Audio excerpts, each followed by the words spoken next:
ভিডিওতে আমি রাজ্যের নতুন সরকারের বাজেট নিয়ে আলোচনা করব না, কারণ গত দুদিন ধরে সংবাদ মাধ্যম, রাজনৈতিক দল, অর্থনীতিবিদ এবং সোশ্যাল মিডিয়ার বিশ্লেষকরা বাজেটের ভালো মন্দ নিয়ে বিস্তর আলোচনা করেছেন। আমার আজকের আলোচনার বিষয় আরও কিন্তু বাজেটের চাইতে বেশি গুরুত্বপূর্ণ একটা বিষয়, আর সেটা হলো রাজ্যের নতুন বিজেপি সরকারের কাছে সাধারণ মানুষের প্রত্যাশা। কারণ একটা সরকারকে মানুষ শুধু রাস্তা, সেতু, হাসপাতাল বা উন্নয়নের জন্য পরিবর্তন করে না। উন্নয়ন অবশ্যই একটা গুরুত্বপূর্ণ পার্ট পরিবর্তনের ক্ষেত্রে, কিন্তু তার থেকেও বড় বিষয় হলো মানুষের সম্মান, ন্যায় বিচার, প্রশাসনিক স্বচ্ছতা এবং দুর্নীতির বিরুদ্ধে কঠোর পদক্ষেপ। একটা সরকার দীর্ঘদিন ক্ষমতায় থাকার পর যখন মানুষ তাকে সরিয়ে দেয়, তখন তার পিছনে অনেক কারণ থাকে। কেউ হয়তো বেকারত্বের কারণে ক্ষুব্ধ হয়ে সরকারের বিরুদ্ধে ভোট দেয়, কেউ সরকারের দুর্নীতিতে বিরক্ত হয়, কেউ প্রশাসনের পক্ষপাত দুষ্ট আচরণে ক্ষুব্ধ হয়, কেউ বা আবার পুলিশের অত্যাচারের শিকার হয়। সব মিলিয়ে মানুষের মধ্যে একটা পরিবর্তনের আকাঙ্ক্ষা তৈরি হয়, আর সেই আকাঙ্ক্ষার ফলেই এ রাজ্যে দীর্ঘদিনের তৃণমূল সরকারকে সরিয়ে বিজেপিকে ক্ষমতায় নিয়ে এসেছে এ রাজ্যের মানুষ। কিন্তু প্রশ্ন হলো, সরকার পরিবর্তনের পর কি সত্যিই পরিস্থিতির পরিবর্তন হচ্ছে যেভাবে বাংলার মানুষ চেয়েছিল, নাকি শুধু চেয়ার বদলেছে, মানুষ গুলো সেই একই রয়ে গেছে? গত এক মাসে আমরা কিছু দৃশ্য দেখেছি। কোথাও কোথাও তৃণমূলের ছোটখাটো পঞ্চায়েত সদস্যদের বিরুদ্ধে বিক্ষোভ হয়েছে ঠিকই, কোথাও কাউন্সিলরদের পচা ডিম ছোড়া হয়েছে, কোথাও তৃণমূলের ছোটখাটো নেতার গ্রেপ্তারিও হয়েছে। কিন্তু সাধারণ মানুষের প্রশ্ন অন্য জায়গায়। যারা কোটি কোটি টাকার দুর্নীতির অভিযোগে অভিযুক্ত ছিলেন, তারা কোথায় আজকে? যারা বছরের পর বছর ক্ষমতার অপব্যবহার করেছেন, তারা কোথায়?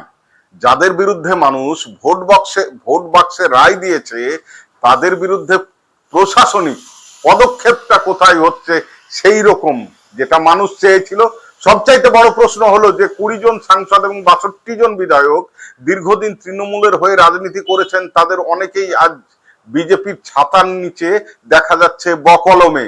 যারা গতকাল পর্যন্ত তৃণমূলের মুখ ছিলেন, তারা আজ বিজেপির মুখ হয়ে যাচ্ছেন না তো পরোক্ষভাবে সাধারণ মানুষের একটা অংশ। তাই প্রশ্ন তুলছেন, এটা কি রাজনৈতিক পরিবর্তন নাকি শুধু রাজনৈতিক পুনর্বাসন? যদি একজন নেতা গতকাল দুর্নীতিগ্রস্ত হন, তাহলে দল পরিবর্তন করলেই কি তিনি সৎ হয়ে যেতে পারেন? যদি একজন জনপ্রতিনিধির বিরুদ্ধে মানুষের অভিযোগ থাকে, তাহলে অন্য দলে যোগ দিলেই কি তার অতীত সমস্ত কিছু মুছে ধুয়ে সাফ হয়ে যাবে? এই প্রশ্নগুলো শুধুমাত্র বিরোধীদের প্রশ্ন নয়, এই প্রশ্ন বিজেপির সাধারণ কর্মী থেকে মধ্য স্তরের যেসব নেতা আছে তাদের মধ্যেও। কারণ বছরের পর বছর যারা রাস্তায় লড়াই করেছে, যাদের নামে একের পর এক মামলা হয়েছে, মার খেয়েছে, তারা আজ দেখতে পাচ্ছে যে অনেক পুরনো তৃণমূল নেতাই আবার নতুন পরিচয়ে ক্ষমতার কেন্দ্রবিন্দুতে। এটাই সাধারণ মানুষের হতাশার অন্যতম একটা কারণ। বন্ধুরা, আরো একটা গুরুত্বপূর্ণ বিষয় আছে। আমরা যখন দুর্নীতির কথা বলি, তখন শুধু নেতা মন্ত্রীর কথা বলি, কিন্তু বাস্তবতা হলো কোনো বড় দুর্নীতি কখনো শুধু একজন জনপ্রতিনিধি একা করতে পারে না।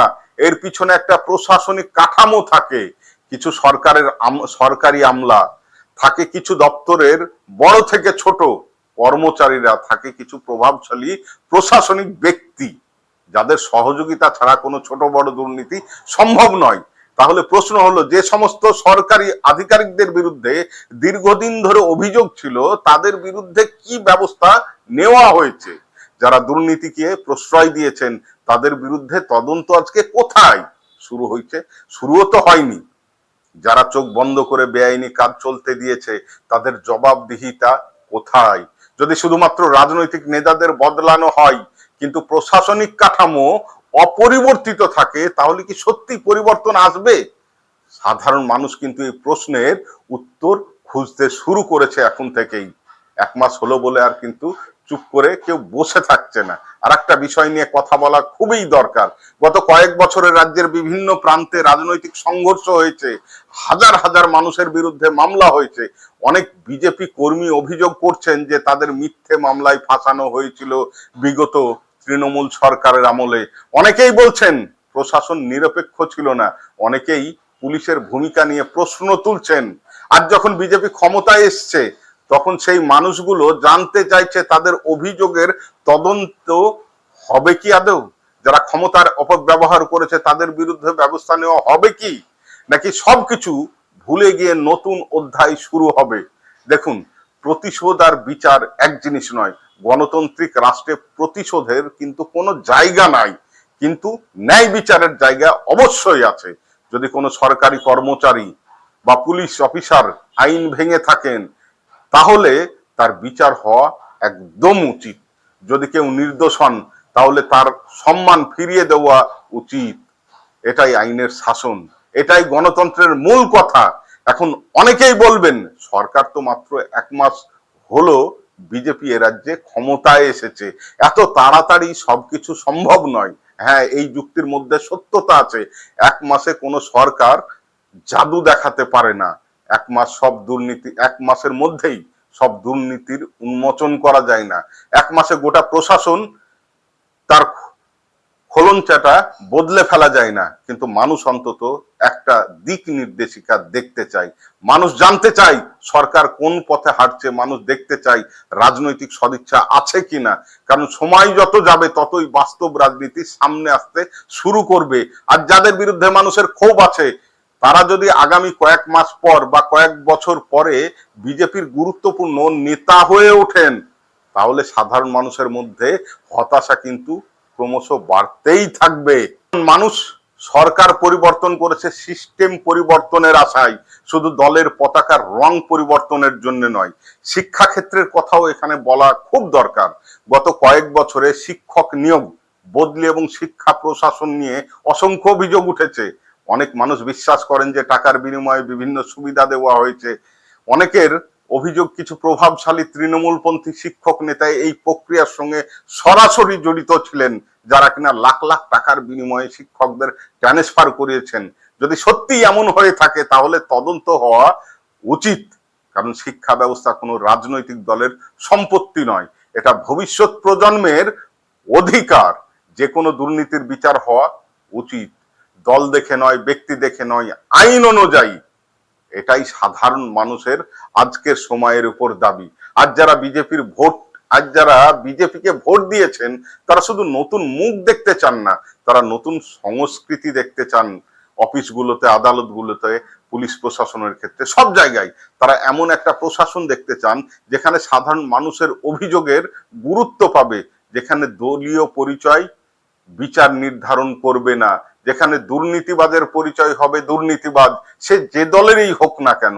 এই প্রত্যাশা মানুষকে ভোট দিতেই উদ্বুদ্ধ করেছে এই বছরে। এবং এই প্রত্যাশা পূরণ করতে না পারলে কোনো সরকারই দীর্ঘদিন মানুষের আস্থা ধরে রাখতে পারবে না। শেষ করার আগে একটা কথা বলতে চাই আপনাদের। গণতন্ত্রে সরকার পরিবর্তন হওয়া স্বাভাবিক ঘটনা, কিন্তু আসল পরিবর্তন হয় তখনই যখন ক্ষমতার চরিত্র বদলায়, যখন প্রশাসন মানুষের কাছে জবাবদিহি করে, যখন দুর্নীতির বিরুদ্ধে নিরপেক্ষ পদক্ষেপ নেওয়া হয়, যখন সাধারণ মানুষ অনুভব করে যে তার ভোটের মূল্য আছে। নতুন সরকারকে সময় দেওয়া অবশ্যই উচিত, কিন্তু সেই সঙ্গে প্রশ্ন করা উচিত। কারণ গণতন্ত্রের প্রশ্ন করা নাগরিকের অন্যতম একটা বড় অধিকার। আজকের দিনে সবচাইতে বড় প্রশ্ন হলো, সরকার বদলেছে কিন্তু সিস্টেম বদলাবে কি? দুর্নীতির বিচার হবে কি? ক্ষমতার অপব্যবহারের জবাবদিহিতা হবে কি? নাকি পুরনো মানুষগুলো নতুন পতাকার নিচে আবার ক্ষমতার কেন্দ্রবিন্দুতে ফিরে আসবে?